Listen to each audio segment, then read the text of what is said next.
Hello friends, welcome to Unacademy. Let's crack NEET PG. I am Dr. Shonali Chandra, and in this small video I will be talking about the MTP Amendment Act of 2020. Talking about the platform Unacademy, if you get the Plus subscription, you get access to unlimited live and recorded courses from India's best educators. Unacademy is India's largest learning online platform.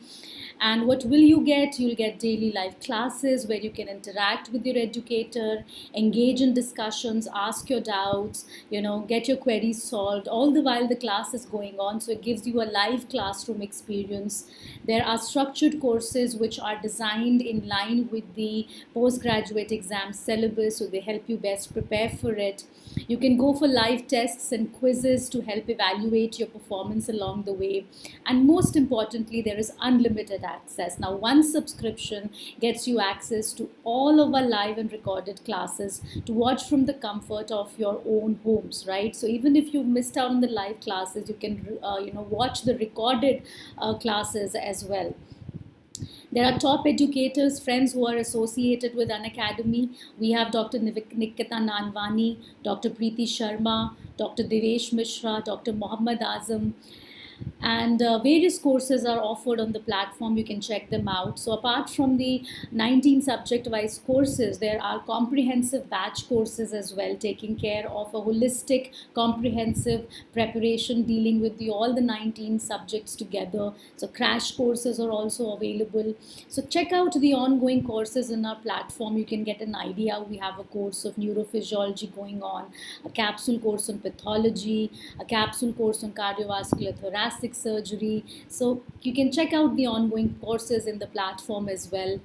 And as far as the NEET PG subscription modules go, so you can choose anything that satisfies your needs and requirements. So we have short duration courses like 3 months and 6 months. And we also have long duration courses like 12 months and 24 months, right? So for those of you who are targeting the next year NEET exam, can go for the 12-month course because, the course is huge. There are 19 subjects to prepare, and you want to have enough time in the end to revise as well, right? So taking the 12-month subscription gives you ample time to watch the videos and lectures in maintaining a proper pace, as well as leaving time for revision in the end. And it turns out to be more economical in the long run as well. And for those of you who are in their third year and final years and have started to prepare and are want a slower pace of preparation because they're juggling with their classes or hospital schedules and duties, they can take the longer 24-month subscription, and you'll see that it does turn out to be very economical in the long run, just rupees 1250 per month. And whatever subscription module you choose, if you subscribe using my code, that is SHONALI, then you get a 10% discount on all your subscriptions as well. So talking about this MTP Amendment Act of 2020, which has been launched this year, I want to tell you that this has been passed by the cabinet, it has been passed by the Lok Sabha, but it still awaits the signature of the President of India, and it still awaits a formal declaration and announcement and notification whereby it will start getting implemented, right? So yes, this act is here, and of course it will be implemented. There's no doubt about it, but as of now it is not being implemented, so we're waiting for the official orders, which can come anytime. All right, so what is important to understand here is why this amendment happened and what are the features of this amendment. So what will change in the near future, what will change maybe by the end of this year. So we initially had the MTP Act of 1971, right, which we've been following all this while. So under this act, right, the indications of termination stay the same, right? The indications of termination are broadly into two groups as defined by the Government of India in the MTP Act, that whenever the continuance of pregnancy would involve a risk to the life of the pregnant woman or grave injury to her physical or mental health, that is qualify as the indication. This indications remains the same. So what are the grave injuries that can happen to the physical well-being of the woman? So let's say, for example, if a woman has a life-threatening condition where continuing the pregnancy could pose a threat to her life. For example, she has severe heart disease, she has severe mitral stenosis, or she has Eisenmenger syndrome, where pregnancy is absolutely detrimental to her survival. So that would be an indication of termination of pregnancy, a valid indication. What about mental health? Now, this is a very special provision that has been provided by the MTP Act of India, that grave injury to the mental health of the woman. So, in this category of grave injury to mental health, failure of contraception is an indication for termination of pregnancy, because it is considered that a woman who has been following a contraceptive method, a woman and her partner or husband has been following a method, and that fails, it constitutes a grave mental health trauma, because then you have to support another child, and so it constitutes as a grave injury to mental health also. So failure of contraception constitutes that, satisfies that criteria. Even a pregnancy that is resulting out of rape satisfies that criteria of a grave mental injury to the grave mental injury of the rape survivor, right? So these are two indications of failure of termination. And more importantly also, that if there is a substantial risk that the child, if it were born, would suffer from any serious physical or mental abnormality. So for example, there is an anencephalic fetus, there is a gross congenital anomaly which is not having a good survival or prognosis after after the fetus is born, or there is a Down syndrome fetus where there is risk of the child being mentally challenged and being dependent for life, or there is some cranial abnormality which can leave the baby handicapped in the future after being born. So that is another risk, that is another valid indication for termination of pregnancy. But the catch to all these indications was that pregnancy termination by the MTP Act of 1971 was only allowed till 20 weeks. Now, the problem with this MTP Act being allowed only till 20 weeks has been recently highlighted in the past. There have been times when there is a rape survivor and maybe seeking medical care has been delayed, or the case has been stuck in the court of law, and it has been found that especially if the rape survivor is a young girl, then sometimes she speaks out too late, and therefore she might be more than 20 weeks pregnant, and then she has to knock on the doors of the Supreme Court or High Court to take the permission of getting the pregnancy terminated. And all this while the woman or the young girl goes through a lot of mental anguish and distress, right? So there was this acute need of changing this law where pregnancy termination was only allowed till 20 weeks. And one of the scenarios is in case of rape survivors, right? And another scenario that also has been highlighted in the recent times over the past couple of years is the fact that not all anomalies can be picked up, by 20 weeks.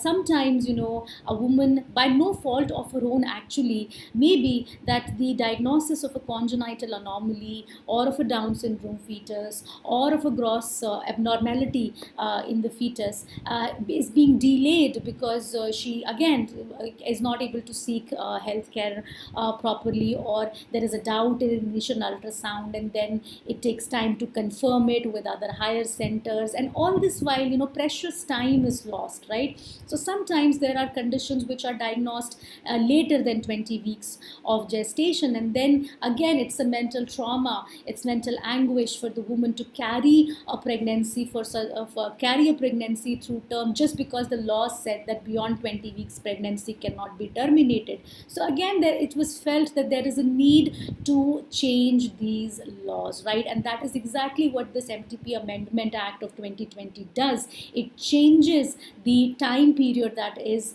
20 weeks to 24 weeks, right? So the MTP Amendment Act of 2020 provides for requirement of opinion of just one registered medical practitioner for termination of pregnancy up to 20 weeks. So now according to the new MTP Amendment Act, it would be allowed till 24 weeks. So the 20 weeks has been extended till 24 weeks.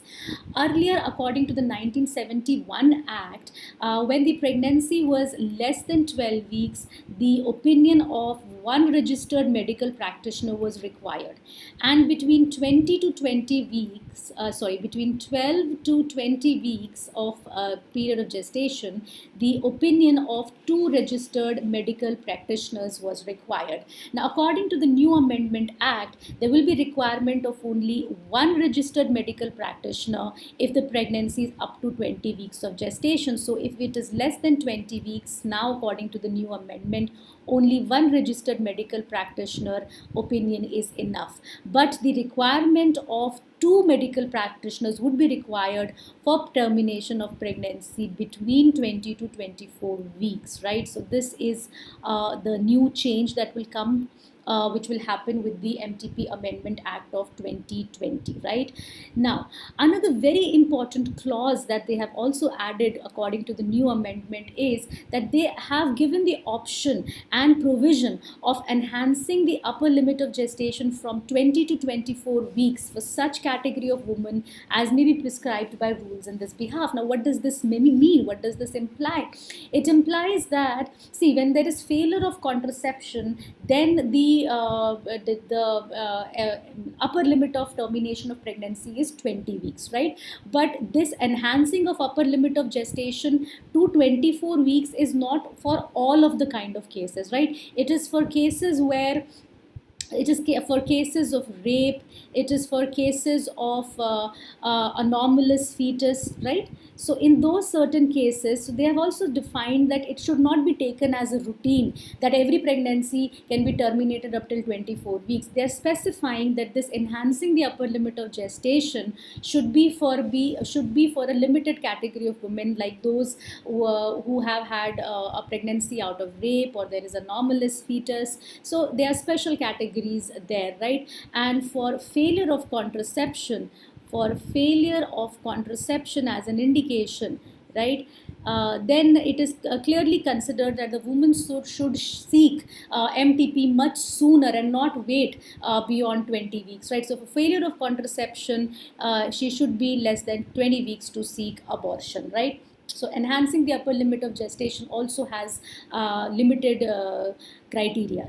Now, another important thing that they have also advised here, that there is non-applicability of the provisions relating to the length of pregnancy in cases where the termination of pregnancy is necessitated by the diagnosis of any substantial fetal anomalies diagnosed by a medical board. Now, that also is a very good provision also that has been incorporated here, is that sometimes, it could be not 24 but 25, right? So in the sense that if there is this provision of the length of pregnancy could be not made applicable, could be made inapplicable if a medical board decides that it is important to terminate the pregnancy of the woman, right? So they say that it is possible, yes, that pregnancy beyond 24 weeks might also be terminated, but only if the medical board devises so, right? So non-applicability of the provisions relating to the length only in cases where a medical board certifies. So this is a new change that is there.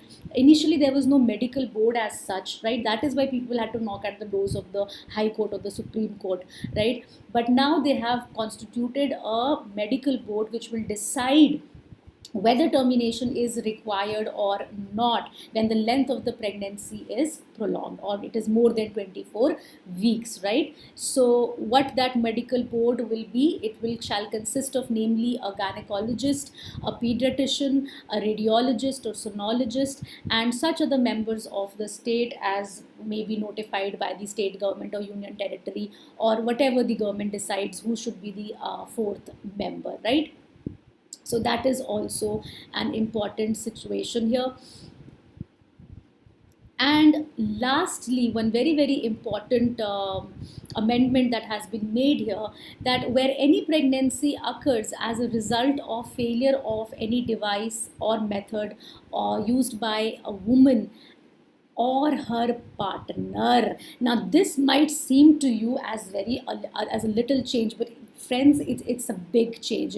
Earlier in the same language, in the same clause, they said that failure of contraception can be cited as a indication or as a need for MTP by a woman and her husband. And this is a drastic change as far as the society of India goes. Now they say that failure of device or method can be cited as a reason for wanting MTP by any woman or her partner, right? So they have removed the word husband from there, right? So a woman and her partner, meaning that would mean that even if they're not married, they could a couple could seek MTP without any societal this thing. Without any societal interference, they could actually go and seek MTP because of failure of device or method, right? Because the anguish, again, they said, caused by such pregnancy may be presumed to constitute a grave injury to the mental health of the pregnant woman, right? So this is a very drastic shift in the MTP Amendment Act of 2020. So these are the certain important highlighting points. And again, I would like to say that this amendment is a welcome amendment. It's here to stay, and obviously that it will come into clinical practice routinely very soon, just as when the president is going to sign it and the government notification is going to come. It hasn't so far, right? So, but what you should be knowing is what are the changes in this Amendment Act of 2020, my friends. So with this information, I'll take your leave, right? So let's crack NEET PG together. You can hit the bell icon for notifications and subscribe to Unacademy platform, and you can use my code SHONALI Shonali to get a 10% discount on all of your subscriptions. Thank you.